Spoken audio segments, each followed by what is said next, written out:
Konon katanya, setiap akan ada yang kecelakaan di tol Cipularang, maka warga sekitar pasti mendengar ada suara wanita yang berteriak minta tolong. Suara itu tanpa wujud dan hanya jadi petanda kalau akan ada yang meninggal di tol itu. Awal September 2019, kecelakaan besar terjadi di tol Cipularang. Tak tanggung-tanggung, kecelakaan itu melibatkan 21 kendaraan. Dalam kecelakaan tol Cipularang ini, sejumlah kendaraan terbakar. Asap hitam membumbung tinggi di lokasi kejadian. Badan truk terguling, bagian depan truk terlihat ringsek dengan kaca yang sudah pecah. Dan dalam kecelakaan itu, ada 9 orang meninggal dunia, juga 8 orang luka-luka. Di tahun yang sama, 2 orang meninggal dunia dan 3 orang luka serius karena kecelakaan di tol Cipularang. Tepatnya di kilometer 96. Saat itu, mobil hilang kendali lalu oleng begitu saja, kemudian menabrak truk. Kecelakaan ini disebabkan karena sopirnya mengantuk. Lalu di tahun berikutnya, yakni tahun 2020, kecelakaan kembali terjadi dan menewaskan 3 orang sekaligus. Aneh sekali, kenapa bisa demikian? Kenapa tol Cipularang ini sangat angker? Sehingga begitu banyak orang yang mengalami kecelakaan di tol Cipularang. Untuk menjawab pertanyaan ini, mari kita kembali ke asal muasal pembangunan tol Cipularang. Setiap mendengar kata tol Cipularang, yang terlintas di pikiran kita pasti hal mistisnya kan? Sebab peristiwa kecelakaan yang beberapa kali terjadi di ruas tol Cipularang pasti dikaitkan dengan dunia yang tak kasat mata. Tapi tahukah kalian bagaimana sejarah pembangunan tol Cipularang itu sendiri? Awal pembangunan tol Cipularang ini sudah dirancang sejak tahun 1991 oleh konsorsium Citra Ganesha. Konsorsium itu terdiri atas perusahaan grup Citra, Travelgar, dan Jasa Marga. Namun hingga tahun 1996 pembangunan tol Cipularang tak kunjung terlaksana. Padahal proyek ini sudah mendapatkan izin untuk pembangunan. Setahun berikutnya, proyek pembangunan kembali gagal dilaksanakan dikarenakan ada krisis moneter. Sampai akhirnya pemerintah mencabut izin konsorsium pembangunan tol Cipularang pada tahun 2001. Nah, 2 tahun berikutnya, tepatnya pada tahun 2003, proyek pembangunan tol Cipularang akhirnya diprakasai oleh Presiden RI saat itu, yaitu Ibu Megawati Soekarno Putri dalam rangka menyambut KTT Asia Afrika. Pembangunan tol Cipularang dikerjakan dalam 2 tahap dan merupakan proyek kerjasama antara Jasa Marga dan pemerintah Jawa Barat.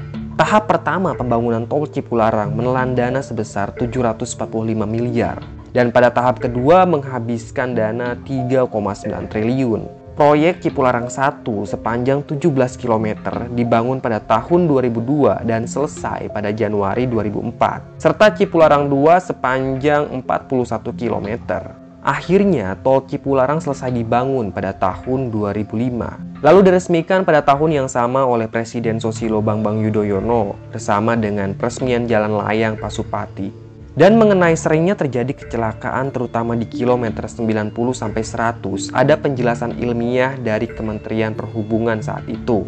Menurut Kemenhub, aspek geometrik di tol Cipularang menjadi penyebab terjadinya banyak kecelakaan di tol tersebut. Namun, ada sisi lain yang menjadikan tol Cipularang ini sangat angker. Banyak orang menduga kalau keangkeran tol Cipularang itu ada kaitannya dengan Gunung Hejo yang menjadi petilasan Prabu Siliwangi. Namun demikian, menurut juru kunci Gunung Hejo, kecelakaan yang terjadi di tol Cipularang itu tidak ada kaitannya dengan petilasan Eyang Prabu Siliwangi, melainkan ada janji kontraktor yang belum ditepati. Janji tersebut adalah membuat akses jalan ke petilasan. Namun hingga saat ini janji itu belum juga ditepati. Hingga muncullah kejadian mistis yang sering kali menimbulkan kecelakaan di ruas jalan tol Cipularang. Mbah sudah merangkum beberapa hal mistis yang sering terjadi di tol Cipularang. Yang pertama, adanya mobil misterius. Beberapa orang percaya bahwa ada sebuah mobil misterius yang kerap kali menjadi teror para pengendara yang melintas di tol Cipularang. Ada seorang pria yang menuturkan bahwa dia harus kembali ke Jakarta melewati Cipularang saat malam hari dan dia mengambil jalur kanan. Lalu tiba-tiba dari arah belakang ada mobil yang memberikan sorotan lampu berulang-ulang. Karena merasa mobil di belakangnya tak sabar, pria itu langsung memilih jalur kiri, namun rupanya mobil itu tetap mengikuti ke kiri dan berada terus di belakangnya sambil menyorotkan lampu yang sangat menyilaukan. Pria itu langsung mengintip mobil tersebut dari kaca spion dan tanpa diduga-duga saat dia fokus ke kaca spion, di depannya itu ada mobil yang hampir aja ketabrak. Untung aja si pria itu langsung nginjak rem dan mobilnya berhenti. Namun betapa kagetnya dia saat melihat ke arah belakang. Mobil yang dari tadi membuntutinya itu menghilang entah kemana. Itu adalah salah satu kejadian yang sangat mengerikan di Tol Cipularang. Selanjutnya ada kisah bocah hantu di Tol Cipularang. Kisah ini dialami oleh seorang keluarga yang terdiri dari ayah, ibu, dan seorang anak berusia 8 tahun yang akan berlibur ke Bandung. Mereka bertiga berangkat dari Jakarta pada Jumat sekitar pukul 9 malam melewati Cipularang. Saat melintas di Tol Cipularang, sang anak merasa ingin buang air kecil. Mobil pun berhenti dan si anak keluar dari mobil. Beberapa menit kemudian, dia kembali masuk ke dalam mobil bersama orang tuanya dan melanjutkan perjalanan ke Bandung. Liburan ke Bandung rupanya tidak berjalan bahagia. Si anak justru kerap kali diam, tampak murung dan pucat. Menyadari ada yang aneh pada anaknya, kedua orang tuanya memutuskan untuk kembali ke Jakarta pada hari Minggu sekitar pukul 10 malam. Dan si anak meminta untuk kencing lagi di lokasi yang sama. Rasa panik mulai timbul pada orang tuanya karena si anak yang keluar untuk kencing tiba-tiba saja menghilang. 1 jam kemudian mereka menghubungi petugas tol. Dan petugas tol itu menjawab kalau si anak udah ada di pos jaga. Betapa kagetnya kedua orang tua itu saat petugas memberitahu jika anak mereka udah ada di pos jaga Tol Cipularang selama 2 hari semenjak Jumat malam. Lalu siapa yang ikut ke Bandung? Selanjutnya ada cerita penumpang tambahan. Beberapa orang di Bandung memang banyak yang bekerja di Jakarta dan melewati Tol Cipularang untuk mempersingkat jalur mereka. Namun perjalanan di Cipularang menjadi kisah menyeramkan yang dialami wanita ini. Saat itu adalah hari pertamanya kerja di Jakarta. Dia akhirnya naik travel pukul 8 malam dari Bandung ke Jakarta yang rupanya hanya berisi dia dan sopirnya. Ketika ada di Tol Cipularang dan melintasi daerah Purwakarta, keanehan mulai terjadi saat sang sopir travel minta si wanita untuk banyak berdoa. Tak hanya banyak berdoa, sang sopir travel juga meminta wanita ini jangan menoleh ke belakang dan jangan kaget. Karena penasaran, wanita yang duduk di bangku mobil bagian tengah ini melihat ke spion tengah dan betapa kagetnya dia karena di kursi paling belakang ada sosok wanita dengan wajah yang sangat rusak. Itu adalah kejadian yang sangat menakutkan. Di Tol Cipularang juga terkenal dengan jalur tengkorak karena orang yang menyetir mobil yang tadinya segar bugar kalau lewat Tol Cipularang dia bisa aja tiba-tiba ngantuk. Pernah ada seorang pria yang berangkat dengan sehat, tapi tiba-tiba ia merasakan kantuk yang luar biasa ketika mobilnya melintasi kilometer 90. Bahkan pria ini mengaku matanya terpejam beberapa detik dan mobilnya sempat oleng ke jalur kanan atau kiri. Beruntung bagi dia dengan kondisi super ngantuk misterius itu, dia berhasil melintasi Cipularang sampai kilometer 120. Dan secara ajaib kantuk itu hilang.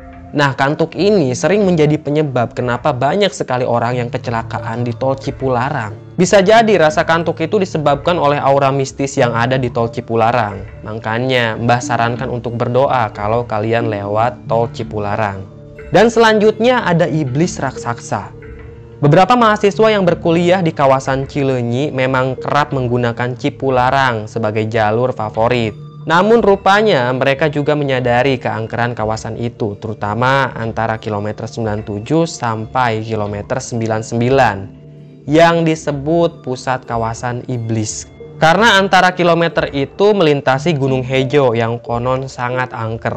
Kisah tentang Gunung Hejo yang angker ini memang sudah tersebar di masyarakat. Bahkan kabarnya investor pembangunan Cipularang terpaksa mengambil jalur memutar untuk pembangunan tol karena Gunung Hejo tidak bisa ditembus. Dan kisahnya ada seorang pria yang melintasi kilometer 97 sampai kilometer 99 pada pukul 2 pagi bersama supirnya. Dan saat melewati kawasan Gunung Hejo, Dia melihat ada sepasang kaki berbulu yang dalam bahasa Sunda disebut uncang-uncang dengan ukuran luar biasa besar. Satu kaki saja besarnya lebih dari 2 bus berkapasitas 60 orang. Kaki raksasa itu melintas sejauh 3 langkah dan langsung hilang begitu saja. Kalau pendapat Mbah sih itu memang salah satu jin ya yang menghuni Tol Cipularang, karena memang Tol Cipularang ini terkenal sangat angker. Selanjutnya ada kisah kepala melayang. Sebuah kisah mengerikan datang dari sekelompok muda-mudi yang sedang berlibur ke Bandung. Saking asyiknya berlibur, mereka akhirnya baru pulang kembali ke Jakarta pukul 11 malam melalui Tol Cipularang. Dalam mobil yang mereka kendarai hanya ada 2 orang yang masih terjaga, yakni sang sopir dan seorang yang duduk di bangku depan. 2 orang itu merasakan hal yang sama, yakni perasaan yang tidak enak ketika melintasi Cipularang. Dan benar saja, firasat itu menjadi kejadian mengerikan ketika mereka melihat ada sosok kepala melayang dengan rambut panjang tanpa badan di pinggir jalan tol. Hal itu tentu saja sangat mengerikan bagi seseorang yang melintasi Tol Cipularang tengah malam seperti itu. Dan yang terakhir ada fakta soal jalur tengkorak, yaitu kilometer 97 di Tol Cipularang. Kisah ini datang dari 3 orang yang hendak menuju ke Bandung dan mereka melintasi Tol Cipularang pada pukul 2 pagi. Sampai di kilometer 95, hujan langsung turun dengan sangat deras, disusul dengan badai yang kencang. 1 orang pun bertahan menjadi sopir dengan mata yang mengantuk sementara 2 rekannya tertidur. Saat itu dia merasakan hal yang aneh di kilometer tersebut, yakni dia melihat sebuah gerbang yang super besar. Tak hanya itu, dia juga merasa mobilnya berulang kali hampir menabrak pembatas jalan.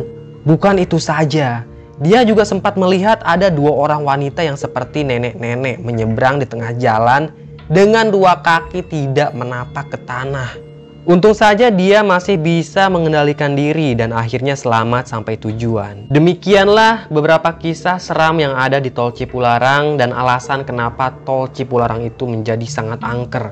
Jadi kesimpulannya memang ada janji yang belum ditepati saat pembangunan Tol Cipularang. Nah, bisa jadi hal itulah yang menyebabkan Tol Cipularang menjadi sangat angker. Mbah sarankan agar kalian selalu hati-hati dan jangan lupa baca doa saat melintasi Tol Cipularang ya. Tulis pendapat kalian tentang Tol Cipularang di kolom komentar. Tetap sehat dan salam merinding.